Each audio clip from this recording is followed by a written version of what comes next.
बहुत साल पहले माजागिरी जंगल में एक चंकी नाम का शरारती बंदर रहता था। वो दिन भर जंगल में उछल कूद करता, फलों को तोड़ता और खाता और फेंकता रहता था। इतना ही नहीं, उसे दूसरे जानवरों और पक्षियों को परेशान करने में बड़ी खुशी मिलती थी। एक बाघ गर्मी से परेशान होकर एक पेड़ के नीचे बैठकर आराम कर रहा था। चंकी की शैतान नजरों ने उसे देख लिया। फिर क्या था, चंकी नीचे उतरा और उसने बाघ की पूंछ खींच ली और दौड़कर पेड़ पर चढ़ गया। बाघ गुस्से से झल्ला उठा और नजर उठाकर ऊपर पेड़ पर देखने लगा। चंकी बंदर बोला, वाह, वाह, वाह! ए बाघ, अपनी पूंछ संभाल। तूने देखा मेरा कमाल? अरे चपड़गंजो, अगर तू मेरे हाथ लग गया तो कर दूंगा तेरा मुंह भी लाल लाल। अरे लल्लू लाल, मैं तो कूद कूद कर एक पेड़ से दूसरे पेड़ पर चढ़ जाऊंगा। कितना भी सर पटक लो, तुम्हारे हाथ नहीं आऊंगा। अरे बदमाश, कुछ देर तक दौड़कर बहुत थकान आ गई है। रात भर जागकर आंखें भी थक गई हैं। अब तो मुझे आराम से सो जाने दो। चंकी बोला, तुम सो जाओ, लेकिन मुझे फल खाने दो। बाघ निश्चिंत होकर सो गया और चंकी अपनी आदत के अनुसार कुछ फल खाकर बचे हुए फल इधर उधर फेंकता रहा। पेट भर गया तो फिर शरारत सूझ गई। वो धीरे से नीचे उतरा और सोते हुए बाघ के पास पहुंच गया।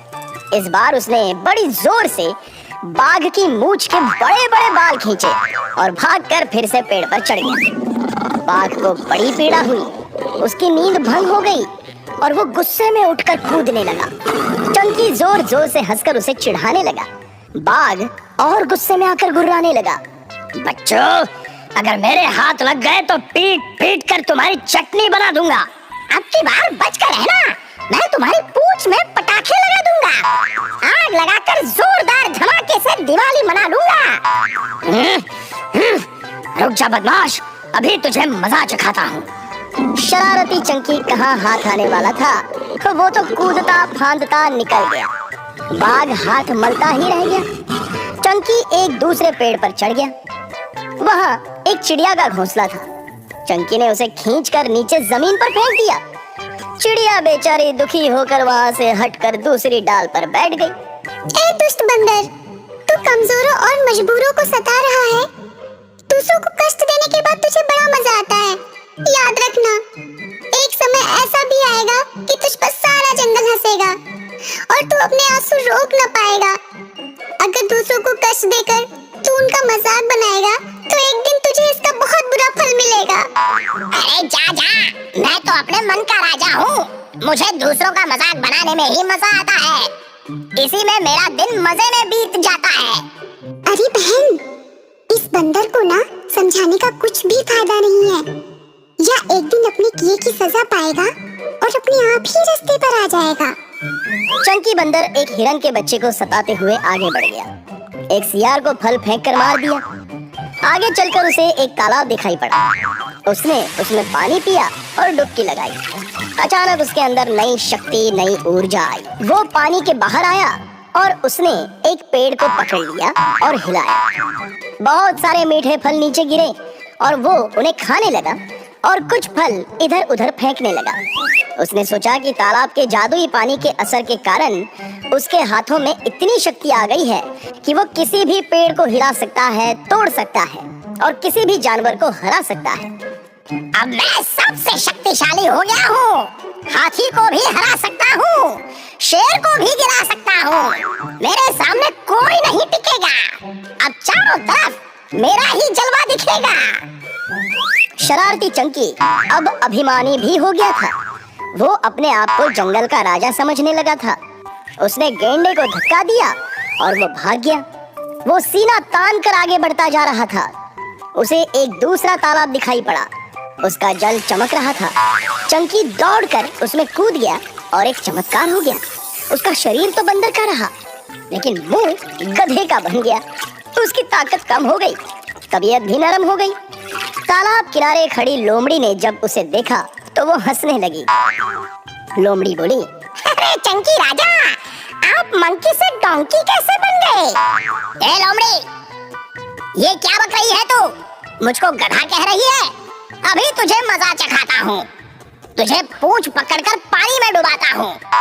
अरे भैया, तालाब के पानी में गधे की शक्ल है, पहचान लो। अब तो आधे गधे बन गए हो, पूरी तरह से जान लो। लोमड़ी के साथ सियार, भालू और हिरन भी हंसने लगे। दूसरों का मजाक बनाने वाला चंकी आज सचमुच खुद मजाक बन गया था। चंकी गधा बना है, देखो, इसके ऊपर पानी तो फेंको। हाथी ने सुंड में पानी भरकर चंकी के ऊपर फेंका तो वो ढैंचू ढैंचू करने लगा। गधे की तरह परेशान होकर चारों तरफ टहलने लगा। उसकी सारी हेकड़ी निकल चुकी थी। उसका सारा घमंड, सारी शरारत लुप्त हो चुकी थी। अरे चंकी भैया, अब तो सबका मजाक नहीं उड़ाओगे ना? अब तो ताकत का घमंड नहीं दिखाओगे ना? अरे अब तक मुझसे बड़ी भूल हो गई है। सबको सताने की मुझे सजा मिल गई है। अब तो मेरी ताकत भी ढल गई है।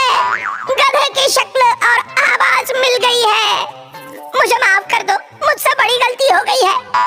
मैं अब किसी को परेशान नहीं करूंगा, कभी नहीं सताऊंगा, किसी का मजाक नहीं उड़ाऊंगा। ताकत तो रही नहीं, घमंड किस बात का दिखाऊंगा। चलो फिर तुम्हें जादुई तालाब में ले चलता हूँ, शायद तुम्हारी किस्मत संवर जाए। हाथ जोड़कर डुबकी लगाते जाओ, लगाते जाओ। चंकी बंदर हाथ जोड़कर तालाब में बार बार डुबकी लगाने लगा। उसने कई डुबकियां लगाई लेकिन कोई अंतर नहीं हुआ। वो ठंडे पानी के असर से थर थर कांपने लगा। वो बहुत ही निराश हुआ। उसे बड़ी शर्मिंदगी महसूस हो रही थी। वो जान चुका था कि उससे बहुत पाप हुआ है। वो फिर से डुबकी लगाने लगा। मैं जानता हूँ, मैंने अब तक घोर पाप किया है, इसलिए जादुई तालाब ने भी मुझे क्षमा नहीं किया है। मुझे गधा बनाकर मुझे अच्छी सजा दी है। चंकी की आंखों में पश्चाताप के आंसू आ गए। तब जाकर फिर से चमत्कार हुआ और उसके गधे वाले मुंह की जगह बंदर वाला मुख आ गया।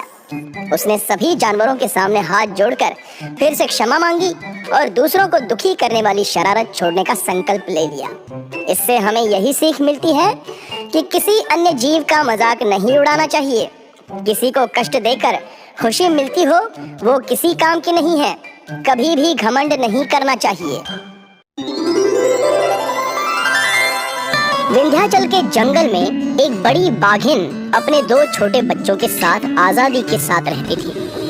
एक दिन उनकी आजादी पर ग्रहण लग गया।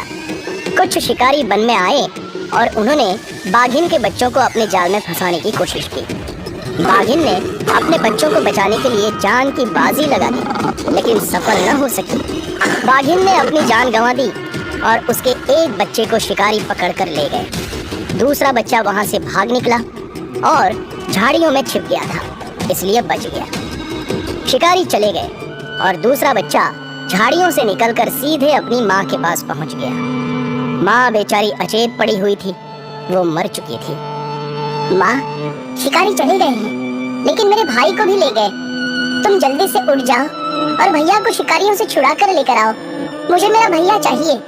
माँ, तुम कुछ बोल क्यों नहीं रही हो? आंखें खोलो माँ।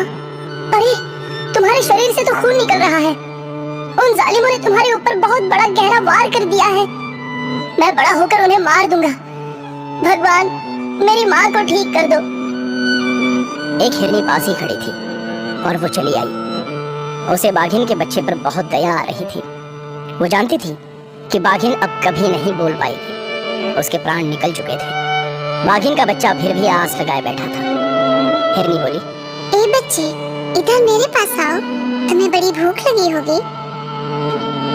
बाघिन का बच्चा बोला, देखो ना, माँ आंखें नहीं खोल रही है, मुझसे कुछ नहीं बोल रही है। आप मेरी माँ को ठीक कर दो तो ये बोलने लगेंगी। हिरनी बोली, बच्चा, अभी बंदर मामा आने वाले हैं, वह इनको ठीक कर देंगे। तुम्हें भूख लगी है, आओ दूध पी लो। हिरनी ने उस बाघिन के बच्चे को अपने साथ ले लिया। उसे रास्ते में भालू मिल गया। हिरनी बोली, भालू भाई, यह बाघिन का बच्चा बेसहारा हो चुका था। यह बहुत छोटा है, अब मैं इसे अपने बच्चे की तरह पालूंगी। आज से ये सारा जंगल इसे बघेरा के नाम से जानेगा। बघेरा हिरनी माँ का दूध पीने लगा और सभी जानवर आश्चर्य से देखने लगे। एक दिन माँ के बच्चे ने हिरनी को अपनी माँ बना लिया। हिरनी के 2 बच्चे भी उसी बघेरा के साथ घुल मिल गए। उन्हें देखकर ऐसा लगने लगा जैसे एक ही माँ के सभी बच्चे हों। एक सियार ने जब ये देखा तो उससे रहा न गया। वो हिरनी के पास चला आया और कहने लगा, मैं एक बात कह रहा हूँ, ध्यान से सुनो। ये बाघ का बच्चा है और इसे पालकर तुम बहुत बड़ी भूल कर रही हो। आगे चलकर यही जान का खतरा भी बन जाएगा। हिरनी बोली, मैंने इसे अपना बेटा मान लिया है। अब चाहे जो भी हो जाए, मैं इसकी माँ बनकर ही इसे पालूंगी। सियार वहाँ से चुपचाप चला गया। हिरनी अपने बच्चों के साथ ही बघेरा को भी पालने लगी। बघेरा सभी की रक्षा भी करने लगा था। वो धीरे धीरे बड़ा होने लगा था। एक दिन हिरनी जंगल में दूर जाने वाली थी। उसने बघेरा को पास बुलाया और कहा, बघेरा, देखो मैं जंगल में कुछ देर के लिए जा रही हूँ। तुम अपने दोनों भाइयों की अच्छी तरह से ख्याल रखना। बघेरा बोला, ठीक है माँ, मैं इनका अच्छी तरह से पूरा ख्याल रखूंगा। हिरनी चली गई और बघेरा के साथ उसके दोनों बच्चे खेलने लगे। एक बच्चा छोटू बहुत ही नटखट था। वो अचानक उछलते कूदते कहीं दूर निकल गया। बघेरा ने नदी में जाकर कुछ मछलियां पकड़ी और खाने लगा। वो नदी के बाहर आया और हिरनी के बड़े बेटे को अकेले देखकर चौंक गया। बघेरा बोला, अरे मोनू, छोटू कहाँ गया? तुम तो अकेले हो और तुमने मुझे बताया भी नहीं। मोनू बोला, बघेरा भैया, छोटू बहुत ही बदमाशी करता है। अभी यही था, अचानक गायब हो गया। उसने जाते समय मुझे बताया भी नहीं। चलो चलकर उसे ढूंढते हैं। बघेरा और मोनू मिलकर छोटू को ढूंढने निकल पड़े, लेकिन उसका कहीं भी पता नहीं चला। इतने में हिरनी वहां पर आ गई। उसने इन दोनों को देखकर छोटू के बारे में सवाल किया। ये दोनों बेचारे भी छोटू को ढूंढ ही रहे थे। हिरनी बोली, अरे तुम दोनों के साथ छोटू था, कहाँ चला गया? बघेरा बोला, माँ हम लोग साथ में थे और वो अचानक भागकर कहीं गायब हो गया। हम दोनों उसे ही ढूंढ रहे हैं।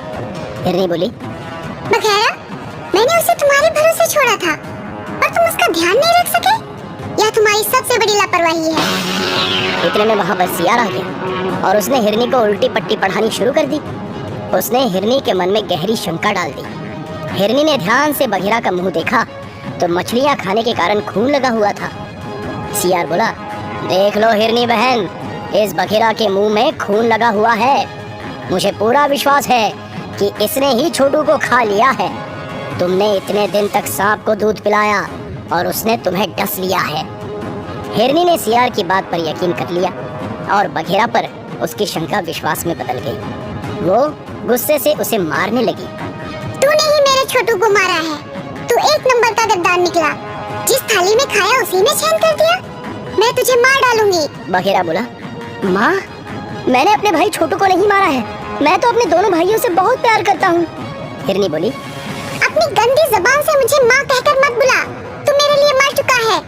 मैं तेरा चेहरा भी नहीं देखना चाहती हूँ। मोनू बोला, माँ, बघेरा भैया ने छोटू को नहीं मारा है। बघेरा को बहुत कष्ट हुआ और वो वहाँ से चुपचाप चला गया। शाम हो गई और छोटू भटकता हुआ अपनी माँ के पास चला आया। उसे देखकर हिरनी बहुत खुश हो गई, लेकिन अपने किए पर उसे बहुत ही पछतावा हुआ।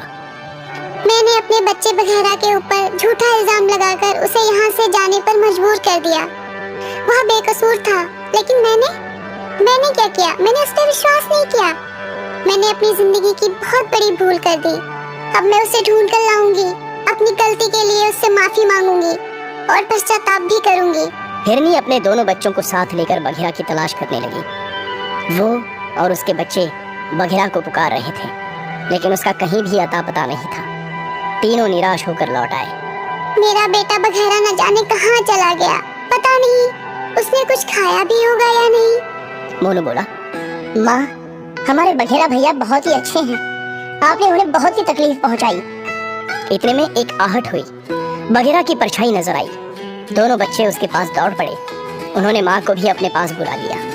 हिरनी बोली, बघेरा, मेरे बच्चे, मुझे माफ कर दो। मैंने तुझ पर अविश्वास करके बहुत बड़ी भूल की। तूने कुछ खाया भी नहीं होगा। चल मैं पहले तुझे खाना खिलाऊंगी। हाँ, कितना चेहरा उतर गया है। मुझे क्षमा कर दे बेटा। तो बघेरा बोला, माँ, आप बड़ी हो, मुझसे क्षमा मत मांगो। मुझे आपसे कोई गिला शिकवा नहीं है। मेरा छोटू वापस आ गया, इस बात की बड़ी खुशी है मुझे। छोटू, अब कभी भी ऐसा काम मत करना। हमसे बिना पूछे दूर मत जाना। बघेरा और दोनों बच्चे हिरनी से लिपट गए और उनकी आंखों में आनंद भरे आंसू बह रहे थे। गर्भवती हिरनी। एक जंगल में बहुत सारे जानवरों के बीच एक हिरनी भी रहती थी। वो गर्भवती थी और उसका एक बड़ा बच्चा भी था। एक दिन वो अकेले जंगल में दूर घास चरने के लिए चली गई। हिरनी दौड़ते हुए घने जंगल की ओर बढ़ गई। आगे चलकर एक जगह उसे सुंदर ताजी हरी घास दिखाई पड़ी। वो बहुत ही खुश होकर चरने लगी। वो बीच बीच में चारों तरफ देख लेती थी। उसके घर में स्थित बच्चा भी इधर उधर डोल रहा था, मानो कुछ बोल रहा था। हिरनी ने अपने पेट के बच्चे से बातचीत करना शुरू कर दिया। मेरे प्यारे बच्चे, मैं जानती हूँ तुम्हें भूख लगी है, इसीलिए उछल रहे हो। अरे रुको रुको, रुक जाओ, मैं तुम्हें खाना खिलाऊंगी, इसके लिए तुम मचल रहे हो। आहा, धीरज रखो, मैं तुम्हें मीठे बेर भी खिलाऊंगी और कई प्रकार के फलों का स्वाद भी चखाऊंगी। हिरनी ने घास के साथ साथ कुछ मीठे स्वादिष्ट बेर खाए और रसीले फल भी खाए। उसे बड़ा मजा आ रहा था और साथ साथ उसे अपने बड़े बच्चे की भी याद आ रही थी। जंगल में खतरे के आभास से ही वो उसे अपने साथ नहीं लेकर आई थी। कुछ देर के बाद हिरनी का पेट भर गया और वो वहां से लौटने की इच्छुक हो गई। इतने में अचानक उसके सामने एक खतरनाक शिकारी आ गया। शिकारी के हाथ में धनुष बाण देखकर हिरनी का कलेजा कांप गया। हिरनी बोली, हे शिकारी, रुक जाओ, पहले मेरी बात तो सुनो, उसके बाद जो तुम्हें उचित लगे वही करना। देखो, मैं गर्भवती हूँ, एक बच्चा मेरे पेट में पल रहा है और दूसरा बच्चा दूर जंगल में मेरा इंतजार कर रहा है। मेरे बच्चों पे दया करो, तुम्हारे भी बच्चे होंगे, तुम भी उनसे बहुत प्यार करते होगे जितना मैं अपने बच्चों से करती हूँ। मुझे मारोगे, मेरे साथ मेरे अजन्मे बच्चे की भी हत्या हो जाएगी और एक बच्चे के सर से उसकी माँ का साया हमेशा के लिए उठ जाएगा। हिरनी की बात सुनकर शिकारी का विचार बदल गया। उसने धनुष पर चढ़ा हुआ बाण हटा लिया। शिकारी बोला, हे हिरनी, तुम्हारी बात सुनकर मेरा मन भर आया है। अब मैं तुम्हें नहीं मारूंगा। इससे पहले कि मेरा मन बदल जाए तुम यहाँ से चली जाओ। हिरनी बोली, शिकारी, आपने मुझे प्राण दान दिया, इस बात के लिए मैं बहुत आभारी हूँ। हिरनी वहाँ से आगे बढ़ गई। इसी बीच एक दूसरे शिकारी ने उसका रास्ता रोक लिया। हिरनी बोली, हे शिकारी, मुझ पे दया कीजिए, मेरे बच्चे की खातिर मुझे जाने दीजिए। हिरनी ने उससे अपने प्राण बचाने के लिए बड़ी याचना की, लेकिन उस पत्थर दिल शिकारी का हृदय जरा सा भी नहीं पिघला। शिकारी बोला, मुझे तुम्हारी बातों से क्या लेना देना? तुम मेरे सामने शिकार बनकर आई हो और मैं तुम्हें मारकर अपने साथ ले जाने ही वाला हूँ। अगर घोड़ा घास से दोस्ती कर लेगा तो खाएगा क्या? तुम्हें मारकर मेरा और मेरे परिवार का पेट भर जाएगा, इसलिए तुम्हें मरना ही होगा। हिरनी बोली, ठीक है, यदि तुम मुझे मारना ही चाहते हो तो मैं इसके लिए तैयार हूँ, लेकिन मुझ पर कृपा करके मुझे थोड़ी देर के लिए घर जाने दो। मैं अपने परिवार से मिलकर वापस आ जाऊंगी, तब तुम मुझे मार के खा लेना। शिकारी ने हिरनी की बात नहीं मानी और निशाना साध ही लिया। हिरनी अपनी जान बचाने के लिए भाग खड़ी हुई। हिरनी को तीर लग गया, लेकिन वो रुकी नहीं, भागती रही। निर्दयी शिकारी उसके पीछे दौड़ रहा था। हिरनी गर्भवती होने के कारण बहुत तेजी से भाग नहीं पा रही थी। शिकारी ने निशाना साध कर तीर चलाया और तीर हिरनी के शरीर में लग गया। वो फिर भी भागती चली गई और काफी आगे तक निकल गई। शिकारी भी दौड़ता हुआ चला जा रहा था, लेकिन हिरनी उसके आंखों से ओझल हो चुकी थी। शिकारी के सामने अचानक एक शेर आ गया और उसने उस शिकारी पर आक्रमण कर दिया। शेर ने शिकारी की जीवन लीला समाप्त कर दी। हिरनी अपने परिवार के पास पहुंच गई। उसका बच्चा बड़ी बेसब्री से उसका इंतजार कर रहा था। हिरनी का बच्चा बोला, माँ, ये तीर तुम्हें किसने मारा है? हिरनी बोली, एक निर्दयी शिकारी ने। बेटा, मुझे बहुत चक्कर आ रहा है। एक बंदर ने झट से आकर तीर निकाल लिया और वहां पर कुछ जंगली लाभदायक जड़ी बूटी लगा दी। हिरनी अपने बच्चे के पास चली आई। हिरनी बोली, बेटा, तुमने कुछ खाया? हिरनी का बच्चा बोला, हाँ हाँ माँ, खाया ना, बहुत कुछ खाया। बंदर मामा के साथ सचमुच बहुत बड़ा मजा आया। हिरनी बोली, बंदर भैया, मेरी सखी को बुलाओ, मेरे पेट में बड़ी पीड़ा हो रही है। बंदर ने दूसरी हिरनी को, जो इस हिरनी की सखी थी, उसे बुला लिया। वो हिरनी को धीरे से साथ लेकर झाड़ी के दूसरी तरफ चली गई। हिरनी बोली, सखी, मेरे प्राण अब नहीं बचेंगे। मैं इस बच्चे को जन्म देने वाली हूँ। मेरा तुमसे निवेदन है कि इन दोनों बच्चों का हमेशा ख्याल रखना। सखी हिरनी बोली, तुम्हें कुछ नहीं होगा। तुम्हारे बच्चों का मैं पूरा ख्याल रखूंगी, अपने बच्चों की तरह पालूंगी। हिरनी ने कुछ ही पलों बाद एक प्यारी सी बच्ची को जन्म दिया और हमेशा हमेशा के लिए दुनिया को अलविदा कह दिया। हिरनी की सखी और बंदर दोनों की आंखें नम हो गईं। हिरनी का बड़ा बच्चा भी बहुत दुखी हो गया। उसे ऐसा लगा कि उसकी माँ दर्द के कारण सो गई है।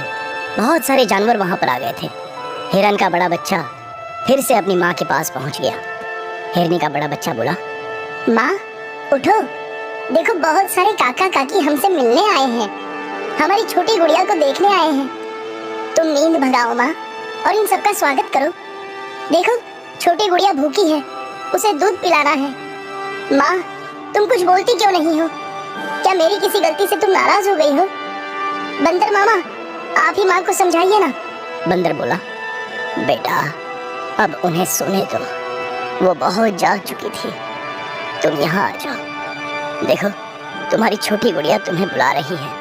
हिरनी की सहेली उस छोटी सी हिरनी बच्ची को दूध पिलाने लगी। बड़े बच्चे को भी अपने पास बुला लिया। अब एक मौसी ने माँ की जगह ले ली थी। दोस्तों, ये बेजुबान प्राणी किसी को कोई कष्ट नहीं देते हैं। ये तो प्रेम से जीना चाहते हैं। इन्हें भी हमारी तरह जीने का हक है, खाने पीने घूमने टहलने का हक है और हमारी ही तरह खुश रहने का भी हक है। इनकी हत्या करना सबसे बड़ा महापाप है। हमें सदैव जीवों पर दया करते हुए उन्हें सुरक्षा प्रदान करनी चाहिए।